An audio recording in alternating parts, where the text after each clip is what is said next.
Alors, le résultat d'apprentissage d'aujourd'hui était d'apprendre à résoudre ou déterminer les mesures manquantes d'un triangle acutang avec la loi des cosinus. Parce qu'on a déjà vu la loi des sinus dans la leçon précédente, mais il y a des instants où la loi des sinus ne fonctionne pas. Puis comme j'ai dit en classe, souvent la loi des cosinus, moi je vois ça comme une urgence. Tu sais, si la loi des sinus ne fonctionne pas pour résoudre un triangle acutang, je vais me servir de la loi de cosinus.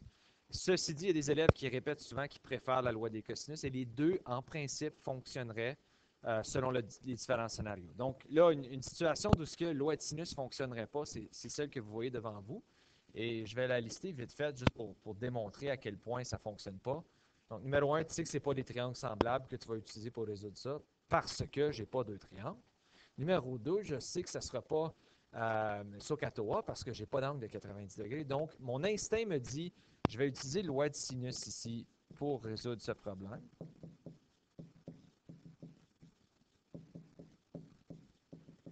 Mais je vais voir à mesure que je remplace mon information. Donc, je vois mon A, c'est mon inconnu. J'ai sin 80. Mon B est 22 sur sin B. Et mon C est 18 sur sin C. Donc, une fois que je remplis l'information, je réalise, épelaye, il me manque de l'information parce que j'ai aucun de mes rapports qui est complet. Donc, je ne peux pas utiliser la loi de sinus parce que j'ai un inconnu dans chacun de mes scénarios. Alors, entre la loi des cosinus, et oui, elle semble être un peu complexe, mais j'ai souvent dit à toute la gang, c'est si tu te souviens de la première formule, c'est essentiellement la même, sauf on substitue les variables ou les lettres inconnues dans ce cas ici.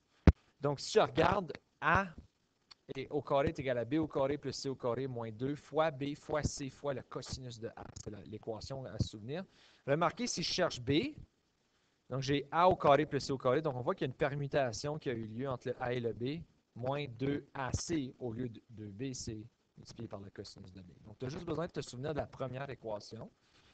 Donc, admettons que je veux faire notre premier exemple juste ici.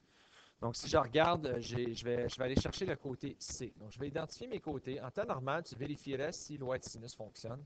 Je vous confirme que ça ne fonctionne pas dans ce cas ici. Alors, j'écris l'équation pour la loi de cosinus. Donc, A au carré plus B au carré moins 2AB multiplié par le cosinus de C.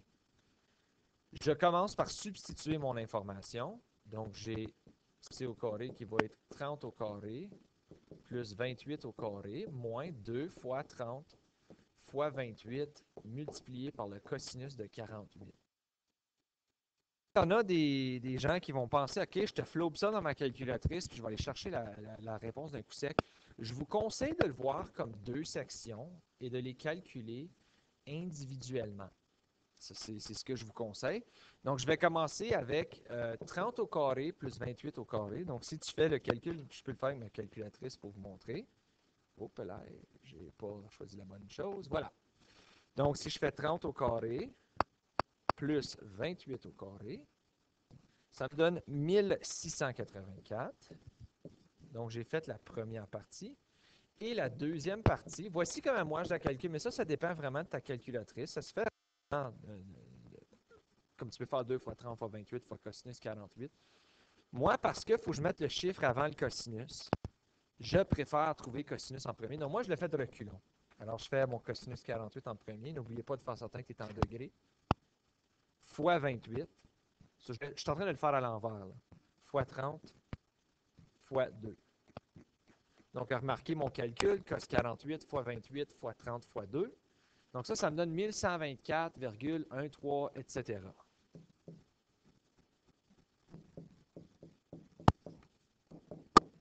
Là, remarquez que je n'ai pas arrondi ici, parce que la réponse, oui, demande d'arrondir au dixième près, ou la question, pardon, mais ça, c'est la réponse finale.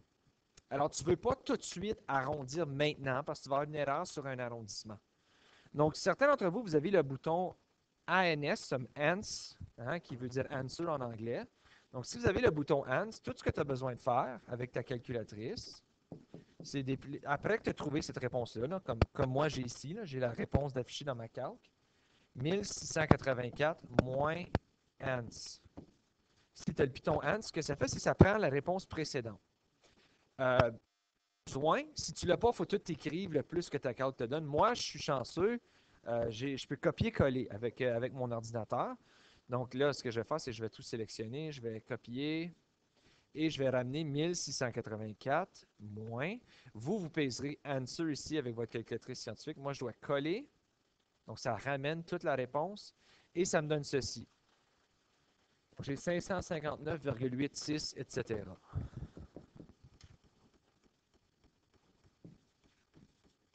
Oh, voilà, mon tableau ne suivait pas là.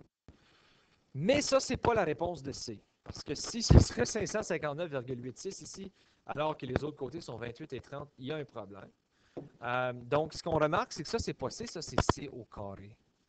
Donc, je dois faire la racine carrée des deux côtés pour éliminer mon exposant 2. Puis encore, tu ne veux pas arrondir le 559,86. Soit tu vas faire racine de ton ANS, ANS, ou tu vas faire comme moi. Si tu as une calculatrice que tu mets le chiffre avant, j'ai juste besoin de peser racine maintenant. Puis bang, ça me donne la réponse, qui est 23,7. Si j'arrondis au dixième près. Donc la valeur du côté C, c'est 23,7. Donc ça, c'est comment tu trouverais un côté avec loi de cosinus. Pour l'angle, nous avons ici l'équation de l'angle. C'est sûr que si vous venez me voir, je peux vous montrer un peu d'où vient l'équation, mais en 10e année théorique, je ne crois pas que c'est nécessaire. C'est simplement l'isolation de l'angle qui se fait relativement facilement. Mais pour nous, je vous ai demandé de simplement vous maintenir à quel point on peut utiliser l'équation. Donc, si on le regarde, encore une fois, ceci, c'est pour trouver l'angle A, mais tu pourrais le substituer pour n'importe quel angle. Donc, si jamais, mettons, je cherchais l'angle B, bien, dans ce cas ici, ce serait A au carré plus C au carré moins B au carré sur 2AC. Donc, tu peux toujours substituer l'information selon ce que tu as besoin. Donc, si je vais faire un exemple avant de terminer la vidéo, je regarde ici, mettons, je cherche l'angle D, dans ce cas ici.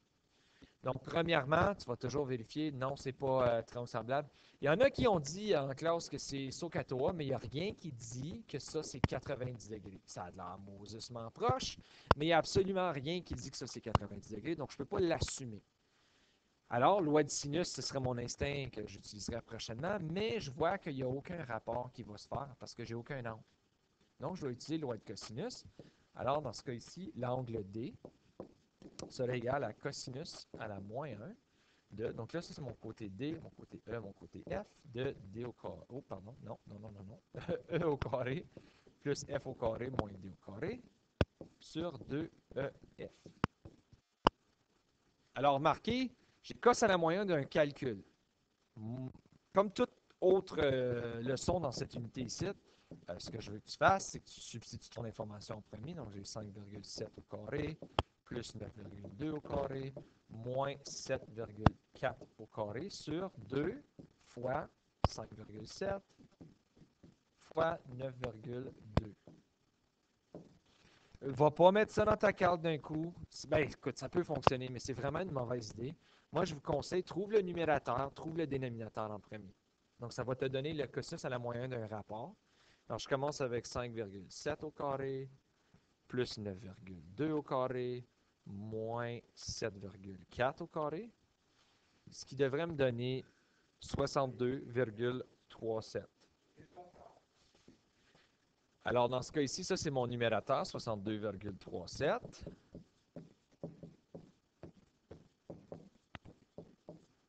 Et maintenant, pour calculer le dénominateur, donc je fais simplement 2 fois 5,7 fois 9,2.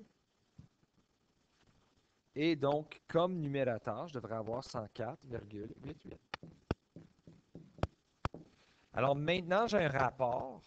Si tu as une calculatrice que tu fais le cosinus en premier, tu pourrais faire cosinus à la moins 1, entre parenthèses, faire la division. Moi, je dois faire la division en premier. Donc, je vais faire 102,37 divisé par 104,88. Oups, un 8 de trop. Voilà. Et je fais cosinus à la moins 1 de cette réponse-là, ce qui va me donner 53,5 degrés. Alors, ceci met fin à la leçon d'aujourd'hui. Si vous avez des questions, n'hésitez pas de communiquer avec moi.